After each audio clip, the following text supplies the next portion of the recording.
Hey guys, in this video you are going to see how to mask any person of a video in Adobe Premiere Pro using the inbuilt effects. So let's say this clip, there are 4 persons out there. I want to mask out this person. If you want to mask out any object also, the process is same. So follow along with me. First select the clip, then on the left side you will see this object mask tool. Don't select that, just left click.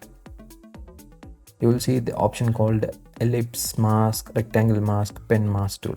I select the ellipse mask here. If in case you want custom shapes, you select the pen mask, and you already know how to do that. I mean the masking with a pen. So make sure you select the clip, then select this and just zoom in a bit, and I'm drawing a circle like this.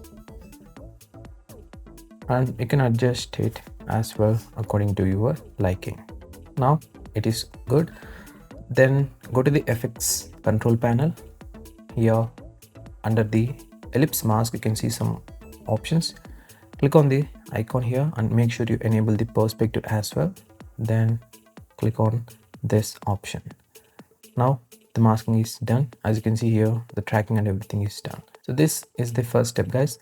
To blur the face, go to the effects panel and search for Gaussian blur and apply this to the clip. As you can see here, the mask is auto assigned to the Gaussian blur. If in case it didn't assign, make sure you right click there and select assign mask to Gaussian blur. Now it is perfectly added. If in case you want, you can increase or decrease the feather as well to smooth out if in case you selected from the pen. So finally, this is the final result.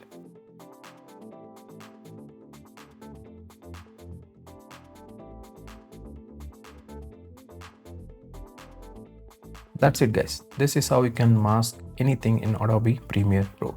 If you found this video helpful, don't forget to smash that like button so it reaches to more people, and also subscribe to this channel for more videos like this in the future.